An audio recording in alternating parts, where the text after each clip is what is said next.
Olá, irmãos e amigos que acompanham aqui o canal. Então a gente está de volta com mais um vídeo da nossa série sobre a ética cristã, do Norman Geisler.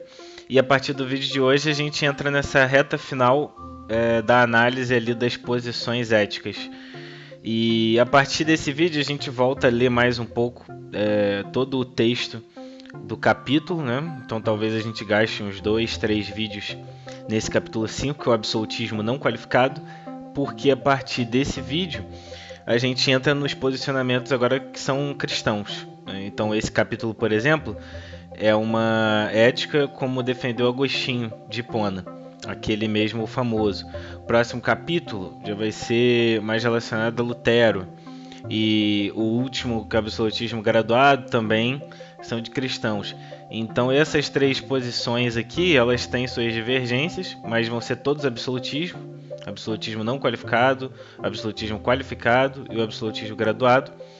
Mas então, por ser cristão, vale mais a pena a gente gastar um tempo e ler aqui e entender todos os argumentos, né? Porque nos capítulos passados eram mais sobre visões seculares, algumas coisas eram bem repetitivas, né? Como a gente foi vendo ali sobre relativismo, porque os princípios são muito parecidos, né? Agora aqui, quando a gente entra nessa parte desse debate teológico acerca da lei moral de Deus, a gente tem um debate até mais rico nesse sentido, porque vai depender ali de como cada um desses pais da igreja, né, entendia o texto bíblico e as implicações para o nosso dia a dia. Então, vamos estar dando início aqui à leitura do capítulo 5, absolutismo não qualificado. Talvez a perspectiva mais influente e mais abrangente adotada pelos cristãos seja o absolutismo não qualificado. A apresentação clássica dessa posição é feita por Agostinho de Hipona e tem sido defendida pelo notável filósofo Immanuel Kant e por célebres teólogos tais como John Murray e Charles Hodge.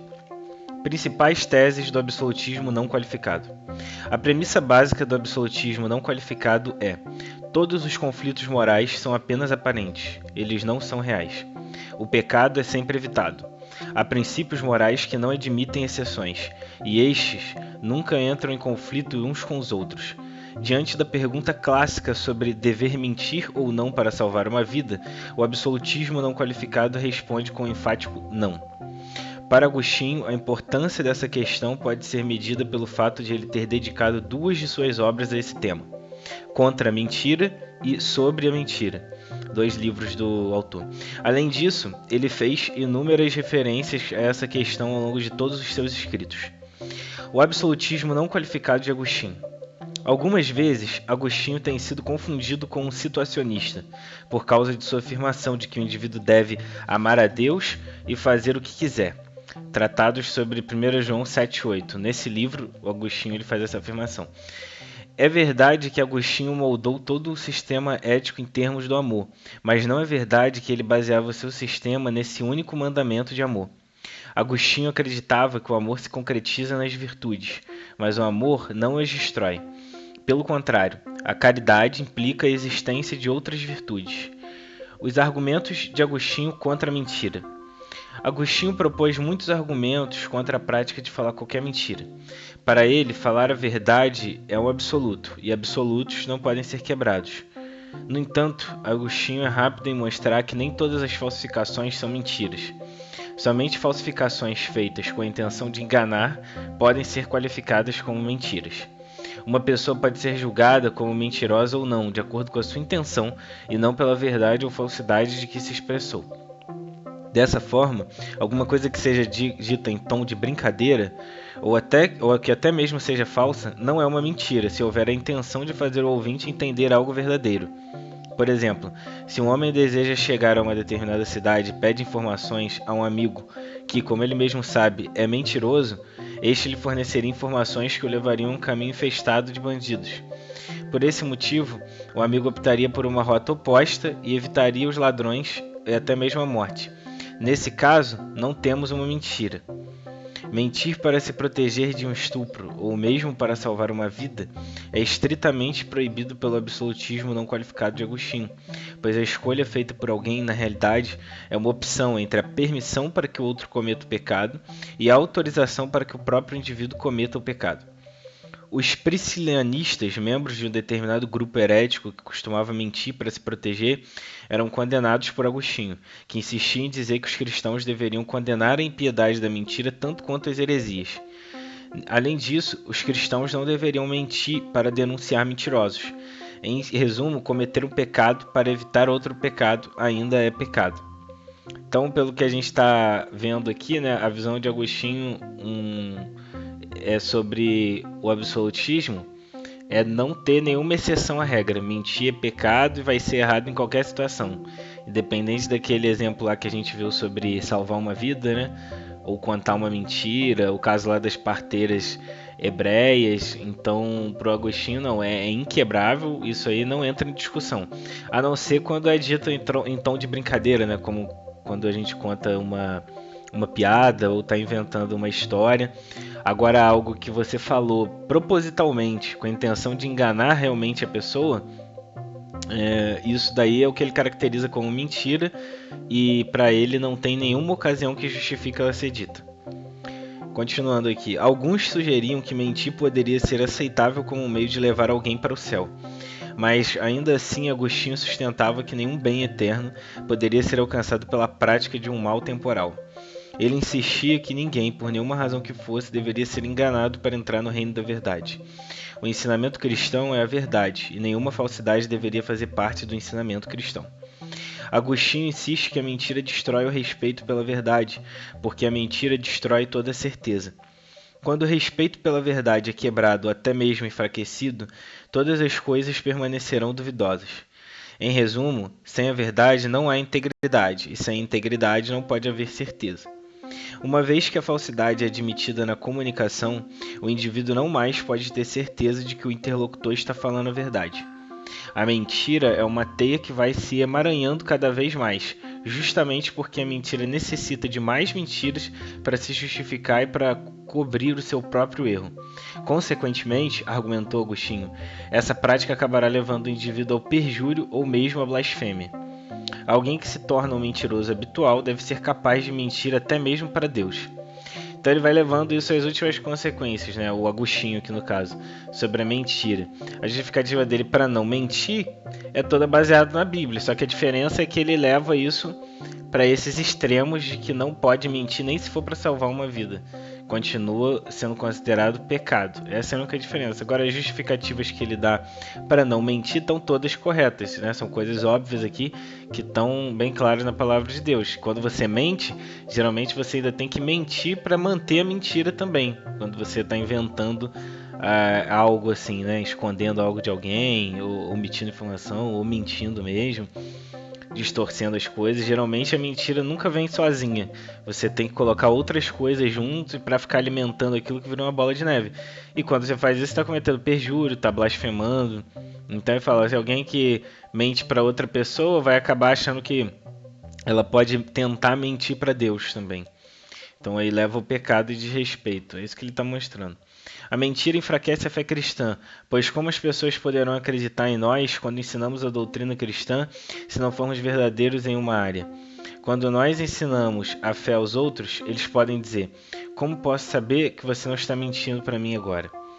Agostinho tomou emprestado uma premissa platônica como base para o seu argumento de que uma pessoa nunca deve mentir, ainda que seja para evitar algum mal. Ele sustentava que a pessoa deveria esforçar-se para preservar sua castidade tanto da alma quanto do corpo.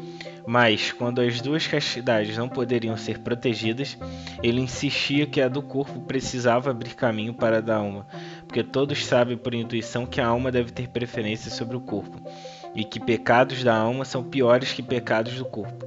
Agostinho cita muitas passagens da Bíblia e dos apócrifos para apoiar seu absolutismo não qualificado.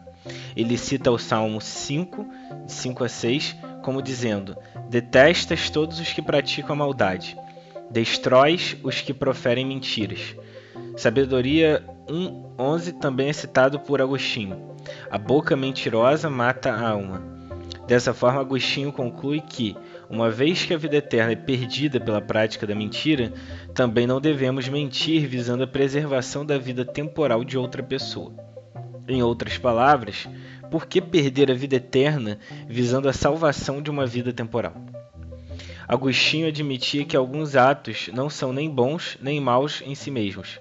Por exemplo, algumas vezes ajudar os pobres é bom, outras vezes é mal, dependendo da motivação que a pessoa tem em ajudar.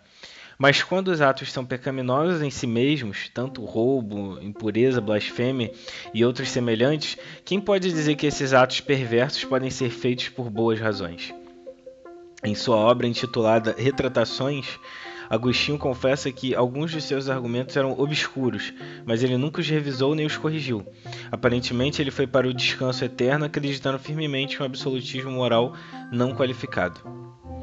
Então, esse é o resumo do que o Agostinho entendia por mentira, repudiando completamente e sem fazer exceções, mesmo nesses casos assim, em que você poderia usar a mentira como autodefesa. De alguma forma ali ou para salvar outra pessoa. Até nisso ele acreditava que estava sendo realizado um pecado se você mentisse. Então, dando prosseguimento, o próximo tópico, o tratamento que Agostinho deu às passagens difíceis. Então, por quê? Tem algumas passagens na Bíblia que mostram claramente como se fosse a aprovação divina por conta de uma enganação, uma mentira ali que foi feita. A gente já viu o caso lá das parteiras hebreias, por exemplo, né? Que foram até abençoadas e foi concedido família.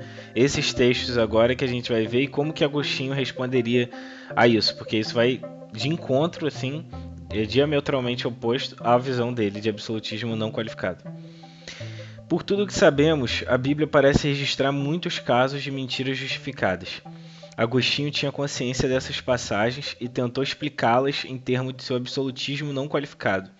Vamos examinar suas interpretações acerca das histórias de Raabe, das parteiras hebreias, de Ló, do juramento feito por Davi de matar a Nabal e das supostas mentiras e enganos praticados por Abraão, Jacó e Jesus. As parteiras hebreias mentiram ao faraó, mas apesar disso, Deus aparentemente as abençoou. Êxodo capítulo 1 é onde a gente confere essa história. A mentira de Raabe salvou os espiões hebreus, Josué 2. E ela foi louvada no rol da fé da carta aos Hebreus, capítulo 11, versículo 31. A resposta de Agostinho foi que Deus abençoou essas mulheres por causa da misericórdia que demonstraram, mas isso não significa que ele tenha ignorado a impiedade que elas praticaram. Deus não as louvou porque mentiram, mas porque foram misericordiosas com o povo de Deus. Assim, não foi o engano que foi recompensado, mas sim a bondade delas. Deus as abençoou apesar da mentira que contaram, e não por causa dela. Ló enfrentou um conflito moral quando os sodomitas exigiram que ele lhes entregasse suas visitas para serem abusados. Para alguns, a ação de Ló oferecer suas filhas com o intuito de acalmar os sodomitas assemelha-se muito a uma tentativa de evitar um pecado maior, permitindo em seu lugar um pecado menor. Então, o pecado maior seria a homossexualidade e o pecado menor, o estupro. Entretanto, de modo enfático, Agostinho rejeita essa posição. Sua resposta para esse dilema está na observação de duas coisas. Primeiro, uma pessoa nunca deve cometer um grande crime visando evitar que outro cometa um grande crime. Segundo, e mais diretamente relacionado a esse dilema, Agostinho insistia na ideia de que o próprio Ló não pecou, ele simplesmente permitiu que os sodomitas pecassem ao estuprarem suas filhas. A Bíblia parece ensinar que o juramento feito diante de Deus é algo inviolável. No entanto, a Bíblia e o senso comum parecem sugerir que ninguém está obrigado a guardar um juramento tolo ou pecaminoso. A resposta de Agostinho é que nem todas as coisas feitas por pessoas justas no passado devem ser tomadas como norma.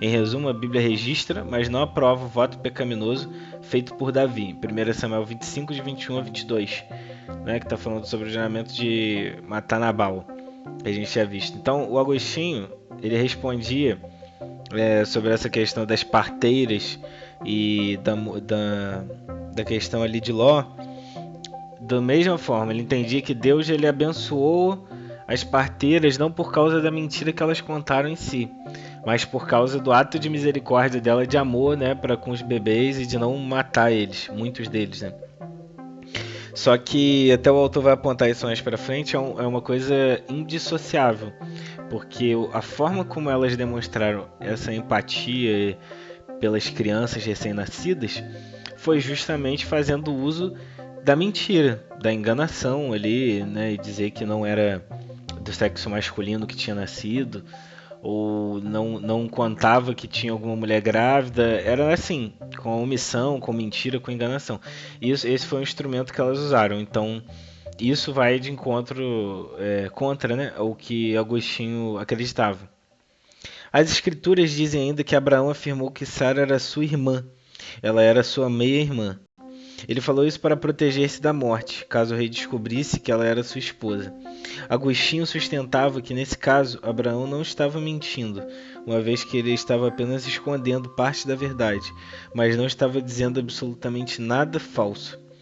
Quanto ao suposto engano que Jacó teria cometido contra seu pai Isaque, visando a obtenção da bênção de Deus, Agostinho argumenta que tal atitude foi tomada por orientação da mãe de Jacó, e que o ato de induzir o pai a um erro não foi uma mentira, mas somente um mistério.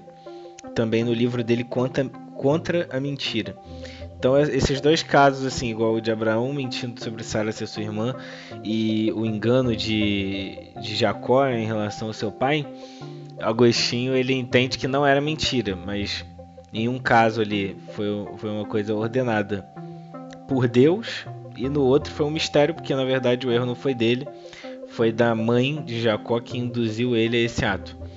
Então ele tenta colocar a mentira como culpa de outra pessoa ali, de terceiros, né?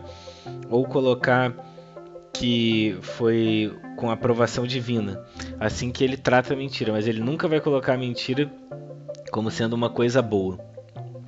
A narrativa dos evangelhos nos diz que Jesus perguntou: "Quem me tocou?" em Lucas 8:45, como se ele não soubesse dessa informação. Mais adiante na narrativa dos evangelhos, Jesus deu a entender aos dois discípulos no caminho de Emaús que ele pretendia continuar andando sem fazer qualquer menção a isso. A resposta de Agostinho aqui é que não existe nenhum tipo de engano, mas instrução. Jesus agiu como se não soubesse quem o tocou para ensinar os discípulos algo que eles não sabiam. Como esse ensinamento foi verdadeiro, nenhuma mentira estava envolvida. A resposta de Agostinho parece implicar que a pessoa não mente quando comunica algo verdadeiro à luz de suas intenções, mesmo que algum tipo de ação duvidosa esteja necessariamente envolvido. Então, para explicar essa situação de Jesus, né, a gente sabe, Jesus, Deus, onisciente, onipresente, onipotente, ele sabia quem tinha tocado ele, no caso aquela mulher, né, que tinha um problema na circulação sanguínea.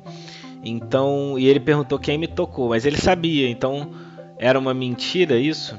Aí Agostinho, como ele entende essa passagem, é que Jesus ele se utilizou dessa pergunta para poder ensinar algo maior ali para os discípulos, né? Então, se tem um ensinamento por trás, então não é considerado como engano, como mentira. É assim que Agostinho vê essa passagem. Absolutismo não qualificado de Kant. Então lembra, a gente viu, né, que era o mais famoso era o Agostinho, meio cristão, e entre os filósofos é o Kant que tinha esse mesmo posicionamento. Immanuel Kant foi um dos pensadores mais influentes dos tempos modernos. Ele era um agnóstico com relação ao conhecimento da realidade em si mesma, mas era também um crente devotado a Deus e um absolutista moral. Um dever moral universal. Kant chamava a obrigação moral universal de imperativo categórico. Com isso, ele queria dizer que o dever era incondicional, não condicional. Ele evitava qualquer ética hipotética em que o resultado seria isso ou aquilo dependendo do que alguém fizesse. Ele favorecia uma ética categórica, deontológica, em que o indivíduo deve fazer isso e aquilo. Deveres são deveres, independentemente das consequências. Kant afirmou esse imperativo categórico várias vezes. Primeiro, nós devemos sempre tratar os outros como um fim e nunca como um meio para alcançar um fim. Segundo, devemos agir de tal maneira que possamos desejar que nossas ações sirvam de regras para todos os homens. Kant propôs tanto a proclamação da verdade quanto a proteção da vida como exemplos de imperativos categóricos. Isto é, tanto a mentira quanto o assassinato são universalmente errados. Sua justificativa para essa posição é a seguinte: se alguém desejasse que a mentira fosse uma regra universal, não haveria mais verdade contra a qual se pudesse mentir. Desse modo, praticar a mentira seria algo autodestrutivo. Aquilo que nós não podemos desejar como uma regra universal, nós nunca devemos praticar, pois é isso que o imperativo categórico exige. Do mesmo modo, uma pessoa nunca deve matar, pois, se fizer isso, ela terá de desejar que todos possam matar. Mas, se todos matarem, haverá um dia em que não existirá mais ninguém para ser morto. Assim, o assassinato também não deveria nunca ser permitido em nenhum tipo de instância. Então, as regras para Kant era também sim, sim, não, não. Como se fosse assim. É errado, então é errado sempre. E a gente não deveria fazer nenhuma vez, porque deveria ter sempre em mente. Se isso aqui que eu estou fazendo agora fosse aplicado universalmente, se todo mundo pensasse em fazer isso, começasse a fazer essa exceção, que começa como uma exceção, logo isso ia se generalizar e ia estar todo mundo fazendo isso. Então, abrir uma exceção é perigoso e gerava o caos, na visão do Kant. A defesa dos deveres morais universais. Existem pelo menos 3 razões declaradas ou sugeridas por Kant para sustentar o seu absolutismo não qualificado. Todas elas revelam um forte comprometimento com a ética deontológica, centrada no dever. Por sua própria natureza, deveres morais não admitem exceções, uma vez que qualquer exceção para uma lei moral indicaria que esta na realidade não é uma lei. Kant acreditava que leis morais, como a lei da gravidade de Newton, não possuem exceções.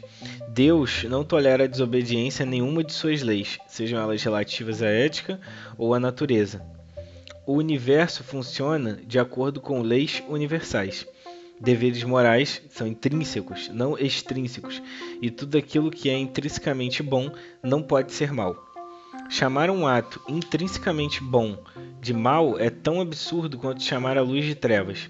Somente aquilo que não é nem bom nem mal em si mesmo, mas depende de alguma outra coisa para se caracterizar como bom e mal, pode ser chamado de mal em um momento e de bom em outro momento.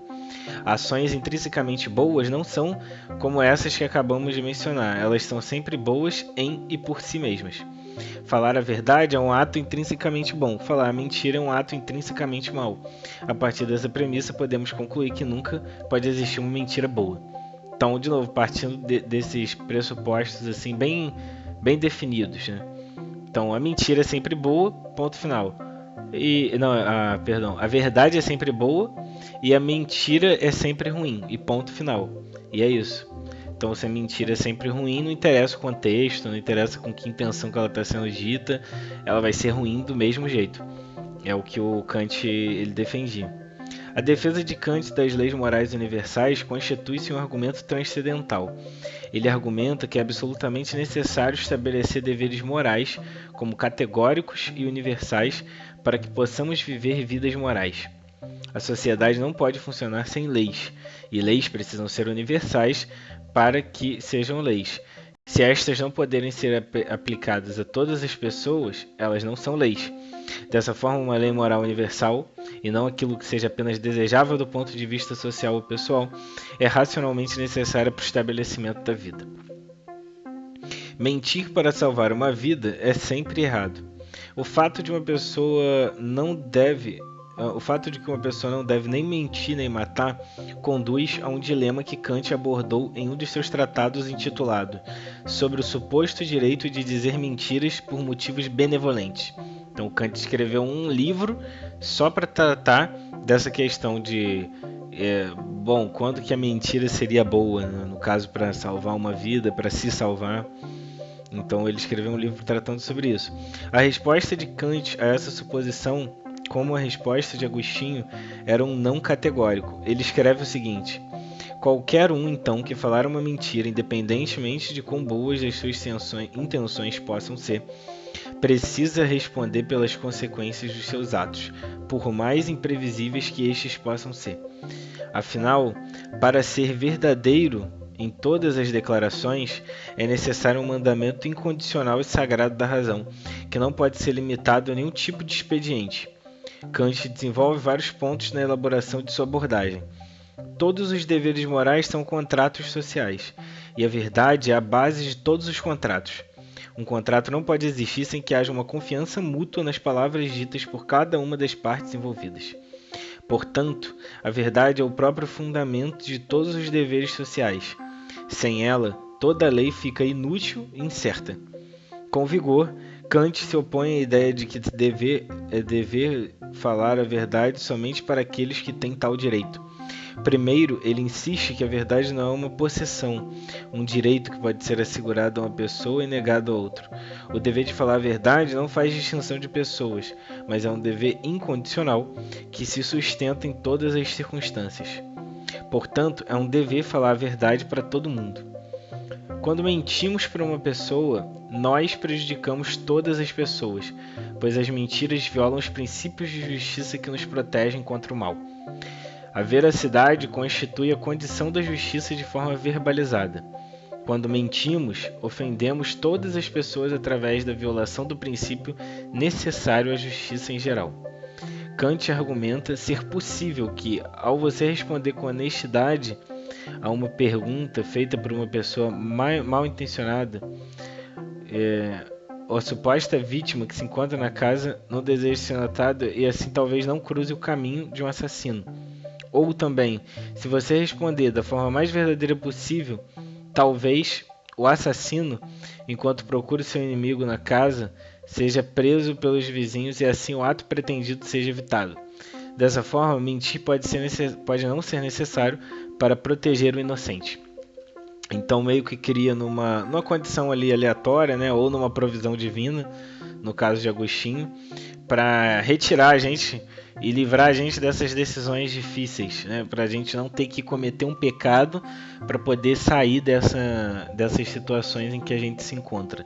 Essa é a visão do absolutismo não qualificado. Então, por esse vídeo a gente encerra por aqui, né, tendo visto a visão de Agostinho, de Kant, e no próximo a gente continua a leitura, agora na perspectiva também do John Murray, e eles falando um pouco sobre como que eles entendem a providência de Deus, né, o absolutismo não qualificado, porque já que quando a gente se encontra nessas decisões difíceis, para eles é sempre pecado, a mentira, a enganação, dissimulação, qualquer coisa, assassinato, ilegítima defesa. Então, de onde que vem a solução para isso? Como que a gente soluciona esses conflitos? Eles têm uma forte crença na provisão divina, né? Só que eles acabam colocando isso como se fosse para todo momento, qualquer dificuldade. E daí no próximo vídeo a gente analisa um pouco melhor, já começando a entrar nos problemas com essa visão. Então aguardo vocês no próximo vídeo. Então até a próxima. Deus abençoe.